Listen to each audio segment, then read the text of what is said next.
আমি আমার মা বোনদেরকে বলবো, আপনারা নিজেদেরকে গুছিয়ে সাজিয়ে স্বামীর সামনে উপস্থাপন করুন। অনেক বোনেরা আছে বাইরে যাওয়ার সময় পার্লারিং করে মেকআপ করে সুন্দর জামা কাপড় পরে বাইরে যায়, আর স্বামীর সামনে আসলে বুয়ার মতো থাকে। আছে না নাই? স্বামীর সামনে পচা জামা, ছিঁড়া জামা, চুলের মধ্যে নাই সুগন্ধি, নিজেকে গুছিয়ে রাখে না, সামলে রাখে না, কাজের বুয়ার মতো নিজেকে উপস্থাপন করে স্বামীর সামনে। আর বাইরে গেলে মেকআপ করে পার্লারিং করে যায়। হওয়া দরকার ছিল উল্টা, বাইরে আপনি সাদা সিধা ভাবে যাবেন, বোরকা দিয়ে নিজেকে ঢেকে যাবেন। বাইরে যাওয়ার সময় কোনো নারী পারফিউম ইউজ করে যেতে পারবে না। নারীরা যত পারফিউম ইউজ করতে মনে চায় আপনার বেডরুমে, আপনার স্বামীর সামনে, ঠিক কি না? স্বামীর সামনে পারফিউম ইউজ করেন, নিজেকে উজাড় করে সাজান স্বামীর জন্য। এই প্রতিটা সাজুগুজুতে সওয়াব আছে না নাই? ইসলাম কতটা চেক এন্ড ব্যালেন্স, কতটা ভারসাম্যপূর্ণ জীবন ব্যবস্থা। খবরদার, নারীরা ডিওডোরেন্ট ইউজ করে বাইরে যেতে পারবে, যেটা সে তার আর্মপিটে ইউজ করে, কিন্তু ঝাঁঝালো পারফিউম বোরকার উপর দিয়ে মেরে কোনো নারী বাইরে যেতে পারবে? কথা বলেন। সুনানে নাসাইর হাদিস, আল্লাহর হাবিব বলেন, আইয়ুমা ইমরাআতিন ইস্তা'জারাত নাফসাহা ফামাররাত আলা কওমিন লিয়াজিদু রিহাহা ফাহিয়া জানিয়া। কোন নারী যদি তার জামার উপর দিয়ে পারফিউম মেখে পুরুষ লোকের দৃষ্টি আকর্ষণের জন্য ঘরের বাইরে বের হয়, যতটা পুরুষ তার চেহারার দিকে লোলুপ দৃষ্টি নিয়ে তাকাবে, ততটা পুরুষের সাথে জিনার গুনাহ ওই মহিলার আমলনামায় তুলে দিবে কে? পারফিউম মেখে যদি কোনো নারী বের হয় এই উদ্দেশ্যে যে ছেলেরা আমাদের প্রতি আকৃষ্ট হবে, যতটা ছেলে তার দিকে তাকাবে, প্রত্যেকটা ছেলের সাথে জিনার গুনাহ আল্লাহ তাআলা এমনি তার আমলনামায় তুলে দিবে। নাউজুবিল্লাহ পড়েন। এজন্য খবরদার, নিজেকে সাজিয়ে গুজিয়ে স্বামীর সামনে উপস্থাপন করুন। সাজিয়ে গুজিয়ে। অনেক স্ত্রীরা আছে ড্রাইভারের সাথে কথা বলার সময় মিষ্টি হাসি দিয়ে কথা বলে। বাজারে শপিং করতে গেলে আসসালামু আলাইকুম ভাই, কেমন আছেন? কি সুন্দর আসসালামু আলাইকুম। স্বামীর সামনে আসলে আর এই মিষ্টি কথাটা নাই। আছে না নাই? বাইরে তোমার চিকন গলায় কিসের আসসালামু আলাইকুম? হ্যাঁ না, বাইরে আপনি আসসালামু আলাইকুম দিতে যাবেন না। ছটপট করে কর্কশ ভাষায় কথা বলে শেষ। কেউ ফোন দিয়েছে, হ্যালো কে? স্বামীকে চায়, উনি বাসায় নাই, কাট।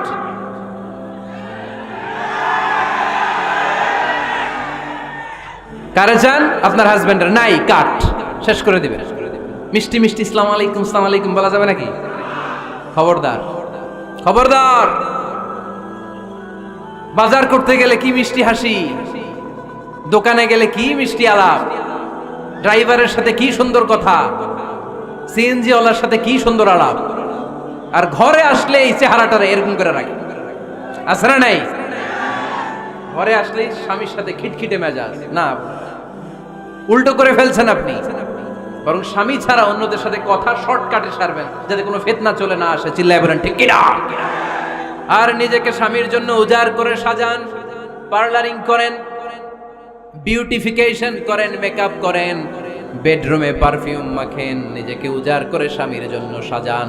সওয়াব দিয়ে আপনার আমলনামাটারে পূর্ণ করে দিবে কে? বিশ্বনবী যখন সফরে যেতেন, সফর থেকে ফিরে আসার সময় ডিরেক্টলি স্ত্রীর ঘরে যেতেন না। বিশ্বনবী একজনকে ঘরে পাঠিয়ে দিতেন, মদিনার উপকণ্ঠে কিছু সময় অপেক্ষা করতেন, আর বলতেন আজকে আমি আয়েশার ঘরে যাব। আয়েশারে যে বলো আমি এসেছি। কয়েক ঘন্টা পরে আয়েশার ঘরে আমি ঢুকবো। সুবহানাল্লাহ পড়েন।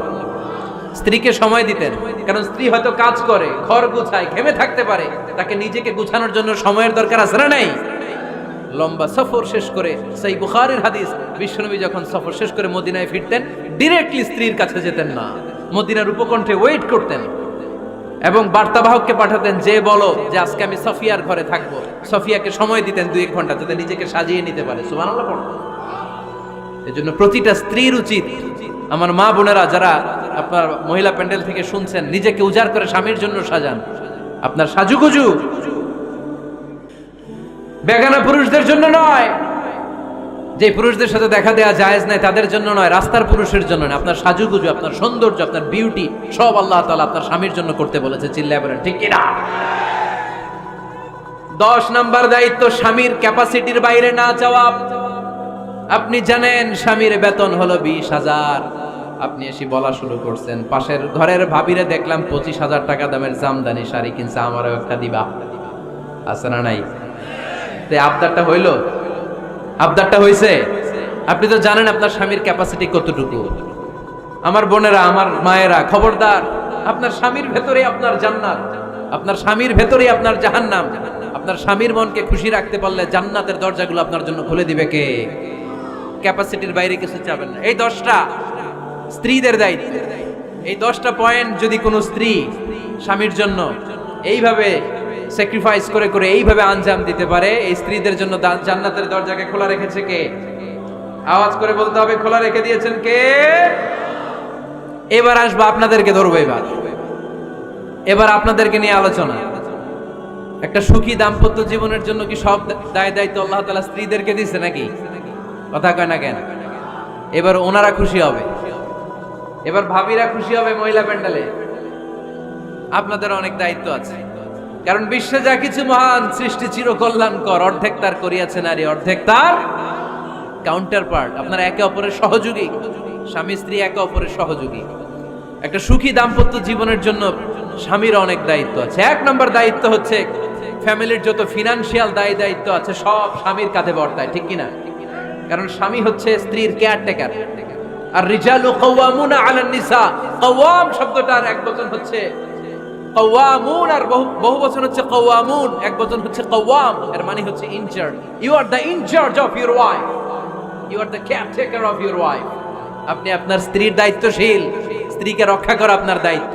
পুরুষকে আল্লাহ তাআলা নারী জাতিকে প্রোটেকশন দেওয়ার জন্য বানিয়েছে, ঠিক কিনা? নারীকে একেবারে ধর্ষণের জন্য পুরুষদেরকে বানানো নাই, চিল্লায় বলেন ঠিক কিনা? যারা নারীকে ধর্ষণ করে অন্যায় ভাবে, এগুলো পুরুষ না, এগুলো কাপুরুষ। এগুলো কি? আওয়াজ করে বলতে হবে, এগুলো কি? কারণ সুপুরুষ নারীকে প্রোটেকশন দেয়, সুপুরুষ নারীর ইনচার্জ, সুপুরুষ নারীর কেয়ারটেকার হয়ে সামনে দাঁড়ায়, সুপুরুষ নারীর ইজ্জত নিয়ে চিনিমেনে খেলে না, চিল্লায় বলো ঠিক কিনা? এজন্য আল্লাহ বললেন, আর রিজালু কাওয়ামুনা আলান নিসা, পুরুষরা হলো নারীর ইনচার্জ, নারীর কেয়ারটেকার। একজন স্ত্রীর যত ধরনের আর্থিক খরচাদি ফ্যামিলিতে লাগে, সব খরচ করা স্বামীর জন্য ফরজ করেছে কে? বেসিক্যালি একটা ফ্যামিলিতে স্ত্রীর জন্য স্বামীর 4 ধরনের খরচ করতে হয়। বুঝে নেন আপনাদের দায়িত্ব। 1 number dowry, you have to pay the dowry. মহারণা দিতে হবে। কে দিতে হবে?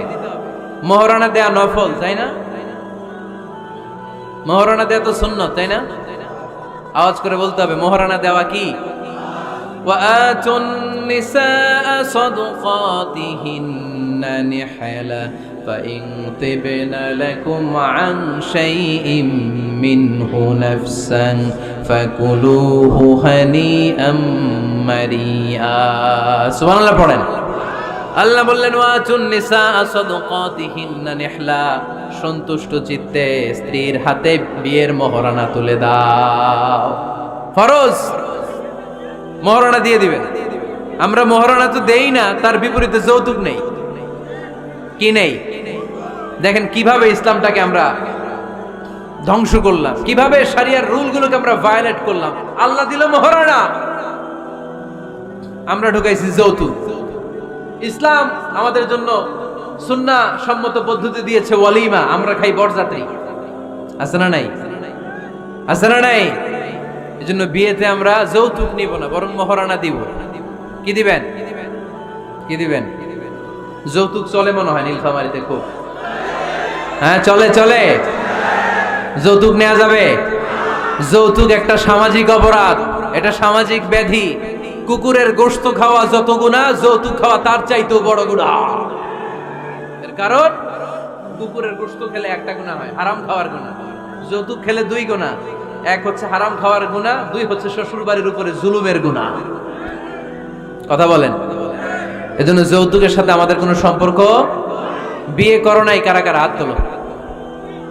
আওয়াজ করে আল্লাহরে ডাক দাও, বলো আল্লাহ আমার বিয়েতে 1 টাকাও যৌতুক খাবো না, তুমি তৌফিক দাও। আমিন। আওয়াজ করে বলতে হবে আমিন। ওয়াদা কিন্তু আমার সাথে হয় নাই, ওয়াদা হয়েছে কার সাথে? খবরদার নীলফামারীর যুবকেরা খবরদার, তাহলে ফিনান্সিয়াল রেসপন্সিবিলিটি সব আমাদের। 1 নম্বরে মোহরানা দেয়া, 2 নম্বরে ফুডিং খাবারের ব্যবস্থা করা, 3 নম্বরে ক্লোথিং কাপড়ের ব্যবস্থা করা, ওয়া আলাল মাউলুদি রিজকুহুন্না ওয়া কিসওয়াতুহুন্না বিল মা'রুফ। আল্লাহ বললেন স্বামীর উপরে খাবারের ব্যবস্থা কাপড়ের ব্যবস্থাকে আমি ওয়াজিব করে দিলাম। সুবহানাল্লাহ পড়েন। 4 নম্বর রেসিডেন্স। 4 নম্বর কি? স্বামী মোহরানা দিবে, স্বামী meal, husband will provide the meals, খাবারের ব্যবস্থা করবে। 3 number husband will provide the costume, পোশাকের ব্যবস্থা করবে, and as well as he will provide the residence for his wife. তার স্ত্রীর জন্য রেসিডেন্সিয়াল একটা এরিয়া করে দিবে। এটা ফ্ল্যাট হতে পারে, এটা সনের ঘর হতে পারে, এটা টিনের ঘর হতে পারে, এটা একান্নবর্তী ফ্যামিলির কোন একটা রুমও হতে পারে, ঠিক কি না? এজন্য আল্লাহ বলেন আসকিনুহুন্না মিন হাইসু সাকাতুম মিন ওয়াজিদিকুম, তোমরা তোমাদের সামর্থ্যের মধ্যে থেকে স্ত্রীর জন্য একটা আবাসিক ব্যবস্থার আয়োজন করে দাও। পড়েন সুবহানাল্লাহ। রেসিডেন্স, আবাসিক একটা ব্যবস্থা করে দিতে হবে। তাহলে এই 4টা ফিনান্সিয়াল দায়িত্ব আল্লাহ কি নারীকে দিয়েছে না পুরুষকে? আওয়াজ করে বলতে হবে, নারীকে না পুরুষকে? এই আর্থিক সব দায় দায়িত্ব পুরুষের। আর্থিক দায় দায়িত্ব ছাড়াও পুরুষের উপর যে দায়িত্ব বর্তায় সেগুলো হচ্ছে নারীর সাথে ভালো আচরণ করা। কি আচরণ করা? আগে সালাম দেওয়া। কি দেওয়া? ভাবিকে সালাম দেন তো আপনারা? সালাম দেন আপনারা? আমি আপনাদেরকে সালাম দিচ্ছি, উত্তর দেন আসসালামু আলাইকুম ওয়া রাহমাতুল্লাহ। এবার আপনারা আমাকে সালাম দেন তো। ওয়া আলাইকুম আসসালাম ওয়া রাহমাতুল্লাহ। এইভাবে সালামের প্র্যাকটিস করা যাবে? সালামের প্রতিযোগিতা করতে হবে। আপনি আগে দিতে চাইবেন ভাবিরে, ভাবি আগে দিতে চাইবে আপনারে। আপনাদের এই প্রতিযোগিতাটা দেখে দেখেই বাচ্চারা সালাম শিখে ফেলবে, ঠিক কি না? সালাম মানে শান্তি। সালাম মানে কি? সালামের প্রচলন নাই তো শান্তি আসবে কেমনে? আম্মা জান আয়েশা বলেন, এতগুলো বছর বিশ্বনবীর সাথে আমি মদিনায় সংসার করলাম, একদিনের জন্য বিশ্বনবীরে কোনোদিন আগে সালাম দিতে পারি নাই। বিশ্বনবী আগে আগে সালাম দিয়ে দিতেন, আমরাও আগে আগে সালাম দিই। রাজি আছেন তো সবাই? রাজি আছেন? স্ত্রীদের সাথে কোমল আচরণ করুন, রূঢ় আচরণ করবেন না। হাদিসে এসেছে খলিকনা মিন দিলা, নারীদেরকে বাঁকা পাঁজরের হাড় থেকে তৈরি। প্রত্যেক স্বামীর বাঁকা হাড় থেকে তার স্ত্রী তৈরি এমনটা নয়। সাইয়েদনা আদম আলাইহিস সালামের বাঁকা পাঁজরের হাড় থেকে হাওয়া আলাইহিস সালামকে তৈরি। ফলে ওই একটা বাঁকা স্বভাব প্রত্যেক নারীর ভেতরে আছে না নাই?